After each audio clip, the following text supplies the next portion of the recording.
আওয়ামী লীগকে ফেরানোর যে কোনো ধরনের ষড়যন্ত্র 11 দলীয় জোট আমাদের জাতীয় নাগরিক পার্টি আমরা রুখে দাঁড়াবো এবং আমরা রাজপথে নামবো। শহীদ পরিবারের সাথে প্রতারণা আশ্রয় নিয়ে আওয়ামী লীগের সাথে আতাত করে এবং আওয়ামী লীগকে আবারও পুনর্বাসন করার চিত্র আমরা দেখতে পাচ্ছি। বিএনপি যখন দেখলো এদেশের জনগণ তাদেরকে ম্যান্ডেট দিবে না, এদেশের জনগণ তাদেরকে সমর্থন দিচ্ছে না নির্বাচনের পূর্বে, তখন তারা আওয়ামী লীগের সাথে এক ধরনের বোঝাপড়া এবং আতাতে গিয়েছে এবং আমরা সেটা দেখেছি। তারেক রহমান তিনি একটা আন্তর্জাতিক মিডিয়ায় বলেছেন যে শেখ হাসিনার সন্তানরা রাজনীতিতে চাইলে ফিরতে পারেন।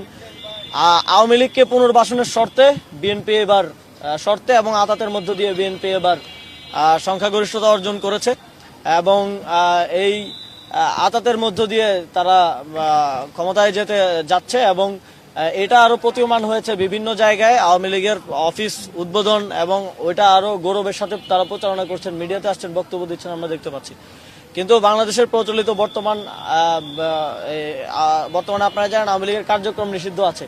সুতরাং যে কেউ যে আওয়ামী লীগের কার্যক্রম আবার শুরু করার দায়িত্ব নিয়েছেন কিংবা অফিস খুলে দিচ্ছেন, অফিস উদ্বোধন করে দিচ্ছেন। আমরা পটুয়াখালীতে দেখলাম, খুবই দুঃখের সাথে বলতে হয়, আমাদের এক সময় আমাদের সহযোগিতা ছিলেন নুরুল হক নূর, তার আসনে তিনি আওয়ামী লীগের দায়িত্ব নিয়েছেন, সেখানেও অফিসে আওয়ামী লীগ আবার যাচ্ছে।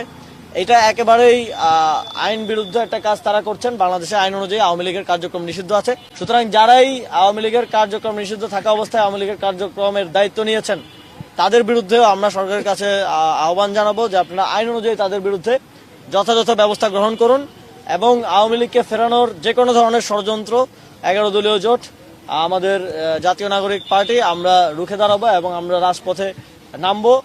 এবং এটা খুবই দুঃখজনক যে যেই জুলাই গণঅভ্যুত্থানের মধ্য দিয়ে, যে 1400 শহীদের জীবন দানের মধ্য দিয়ে 30,000 আমাদের ভাইদের আহত হওয়া, চোখ হারানো, হাত পা হারানোর মধ্য দিয়ে তারেক রহমান দেশে আসার পথ তার খুললো এবং বিএনপি আজকে ক্ষমতায় যেতে পারছে। এই সময় তো নির্বাচন হওয়ার কথা ছিল না।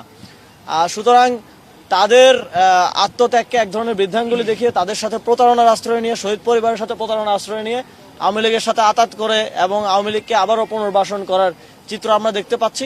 আমরা এই বিষয়ে অফিসিয়ালি জানতে চাই বিএনপির কাছ থেকে যে আপনারা আওয়ামী লীগের বিষয়ে আপনাদের অফিসিয়াল অবস্থান পুনরায় স্পষ্ট করুন এবং সেটা যদি আপনারা জনবিরোধী কোনো অবস্থানে নেন তাহলে বাংলাদেশের জনগণকে নিয়ে আমরা সে বিষয়ে জবাব দিব।